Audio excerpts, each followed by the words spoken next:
दोस्तों स्वागत करता हूँ आप सबका केवीएम वाले यूट्यूब चैनल पर। तो फ्रेंड्स आज के इस वीडियो में आप सबको अशोक स्तंभ से 20 महत्वपूर्ण एमसीक्यू कराऊंगा जो कि आपके किसी भी एग्जाम के लिए महत्वपूर्ण होने वाला है। तो आप इस वीडियो को लास्ट तक पूरा जरूर देखिएगा और वीडियो पसंद आए तो वीडियो को लाइक करिए और अगर चैनल पर पहली बार विजिट कर रहे हैं तो सब्सक्राइब भी कर लीजिएगा आने वाले और भी नेक्स्ट वीडियो देखने के लिए। तो चलिए बिना देर के प्रश्न को शुरू करते हैं। तो आज का पहला प्रश्न है, अशोक स्तंभ मुख्य रूप से किस सामग्री से बनाए गए थे?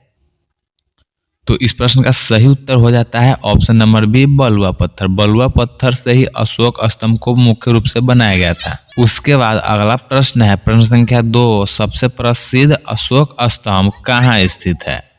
तो इस प्रश्न का सही उत्तर हो जाएगा ऑप्शन नंबर ए, सारनाथ। सबसे प्रसिद्ध अशोक स्तंभ कहाँ है? तो सारनाथ में है। उसके बाद अगला प्रश्न है प्रश्न संख्या 3, सारनाथ स्तंभ के शीर्ष पर कौन सा चिन्ह बना हुआ है? तो इस प्रश्न का सही उत्तर है ऑप्शन नंबर बी, चार सिंह। चार सिंह है जो कि सारनाथ के स्तंभ पर बना हुआ है। उसके बाद अगला प्रश्न है प्रश्न संख्या 4, अशोक स्तंभ पर किस लिपि में लेख अंकित है? तो इसका सही उत्तर है ऑप्शन नंबर ए, ब्राह्मी। ब्राह्मी लिपि में ही अशोक के स्तंभों पर लेख अंकित है। उसके बाद अगला प्रश्न है प्रश्न संख्या 5, अशोक स्तंभ का निर्माण किस उद्देश्य से किया गया था? तो इस प्रश्न का सही उत्तर आपका है ऑप्शन नंबर बी, धार्मिक उपदेशों के प्रचार के लिए। अशोक स्तंभ किस लिए बनाया गया था? तो धार्मिक उपदेशों के प्रचार के लिए बनाया गया था। और दोस्तों आप लोग भी अपना आंसर करते चलिएगा सारे प्रश्न का और अंत में बताइएगा कि आपने 20 प्रश्नों में कितने उत्तर सही किए हैं। तो उसके बाद अगला प्रश्न है प्रश्न संख्या 6, दिल्ली स्थित अशोक स्तंभ को किसने वहां स्थापित किया था? ऑप्शंस है ए, फिरोज शाह तुगलक ने, बी, अकबर ने, सी, चंद्रगुप्त मौर्य ने और डी, सम्राट हर्षवर्धन ने। तो इसका सही उत्तर हो जाएगा option number A, Firoz Shah Tughlaq. Firoz Shah Tughlaq ने ही दिल्ली में जो है कि अशोक स्तंभ को स्थापित किया था। उसके बाद अगला प्रश्न है प्रश्न संख्या 7, अशोक स्तंभ पर किस भाषा में शिलालेख अंकित है? तो इस प्रश्न का सही उत्तर है ऑप्शन नंबर बी, प्राकृत। प्राकृत भाषा में ही अशोक के स्तंभ में शिलालेख अंकित है। उसके बाद अगला प्रश्न है प्रश्न संख्या 8, भारत का राष्ट्रीय चिन्ह किस स्तंभ से लिया गया है? ऑप्शंस है ए, दिल्ली स्तंभ, बी, सारनाथ स्तंभ, सी, लौरिया नंदनगढ़ स्तंभ और डी, रामपुरवा स्तंभ। तो आपके इस प्रश्न का सही उत्तर है ऑप्शन नंबर बी, सारनाथ स्तंभ। सारनाथ स्तंभ से भारत का राष्ट्रीय चिन्ह लिया गया है।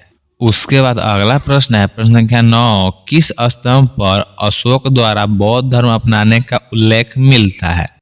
तो आपके इस प्रश्न का सही उत्तर हो जाएगा ऑप्शन नंबर सी, लुम्बिनी स्तंभ। लुम्बिनी स्तंभ पर ही अशोक द्वारा धर्म अपनाने का उल्लेख मिलता है। उसके बाद अगला प्रश्न है प्रश्न संख्या 10, अशोक स्तंभों की ऊंचाई आमतौर पर कितनी होती थी?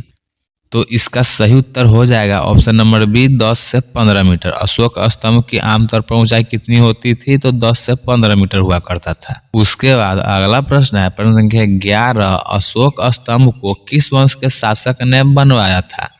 तो इस प्रश्न का सही उत्तर है ऑप्शन नंबर बी, मौर्य वंश। मौर्य वंश के ही शासक अशोक जो था उसी ने ही अशोक स्तंभ को बनाया था। उसके बाद अगला प्रश्न है प्रश्न संख्या 12, अशोक स्तंभ पर अंकित धर्म संदेशों को क्या कहा जाता है? तो इस प्रश्न का सही उत्तर हो जाएगा ऑप्शन नंबर डी, शिलालेख। अशोक स्तंभों पर अंकित धर्म संदेश को क्या कहा जाता है? तो शिलालेख कहा जाता है। उसके बाद अगला प्रश्न है प्रश्न संख्या 13, भारत में अब तक कितने अशोक स्तंभ खोजे जा चुके हैं? तो इसका सही उत्तर है ऑप्शन नंबर सी, 30। भारत में अब तक कुल कितने अशोक स्तंभ खोजे जा चुके हैं? तो 30 स्तंभ खोजे जा चुके हैं। उसके बाद अगला प्रश्न है प्रश्न संख्या 14, रामपुरवा स्तंभ पर कौन सा पशु अंकित है? तो इस प्रश्न का सही उत्तर है ऑप्शन नंबर बी, बैल। रामपुरवा स्तंभ पर कौन सा पशु अंकित है? तो बैल है। उसके बाद अगला प्रश्न है प्रश्न संख्या 15, अशोक स्तंभों का निर्माण किस प्रकार की तकनीक से किया गया था? तो इस प्रश्न का सही उत्तर है आपका ऑप्शन नंबर बी, एक ही पत्थर को तराशने की तकनीक। उसके बाद अगला प्रश्न है प्रश्न संख्या 16, दिल्ली स्थित अशोक स्तंभ किस स्थान से लाया गया था? ऑप्शंस है ए, मेरठ से, बी, वाराणसी से, सी, कांचीपुरम से और डी, अवंती से। तो इसका सही उत्तर है ऑप्शन नंबर ए, मेरठ। मेरठ से ही दिल्ली स्थित अशोक स्तंभ को लाया गया था। उसके बाद अगला प्रश्न है प्रश्न संख्या 17, किस अशोक स्तंभ पर सम्राट अशोक का नाम स्पष्ट रूप से अंकित है? तो इस प्रश्न का सही उत्तर है ऑप्शन नंबर सी, प्रयाग स्तंभ। प्रयाग स्तंभ पर ही अशोक सम्राट का नाम स्पष्ट रूप से अंकित है। उसके बाद अगला प्रश्न है प्रश्न संख्या 18, अशोक स्तंभों की खोज में सबसे महत्वपूर्ण योगदान किस विद्वान का रहा? तो आपके इस प्रश्न का सही उत्तर हो जाएगा option number C, James Prinsep. James Prinsep का ही अशोक स्तंभ के खोज में महत्वपूर्ण योगदान रहा था। उसके बाद अगला प्रश्न है प्रश्न संख्या 19, कौन सा अशोक स्तंभ अब नेपाल में स्थित है?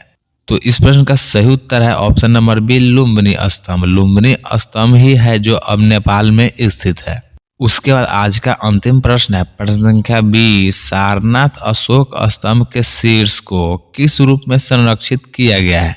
तो इस प्रश्न का सही उत्तर है ऑप्शन नंबर सी, सारनाथ संग्रहालय वाराणसी। सारनाथ संग्रहालय वाराणसी में ही अशोक के स्तंभ के शीर्ष को यहाँ पर संरक्षित किया गया है। तो दोस्तों इसी के साथ आज का वीडियो होता है यहीं पर समाप्त। उम्मीद करता हूँ कि आपको सारा प्रश्न पसंद आया होगा। पसंद आया हो तो वीडियो को लाइक जरूर करिएगा और अगर चैनल पर पहली बार विजिट कर रहे हैं तो सब्सक्राइब भी करिएगा। तो अब मिलते हैं अगले वीडियो में किसी और नए चैप्टर के साथ। तब तक के लिए बाय।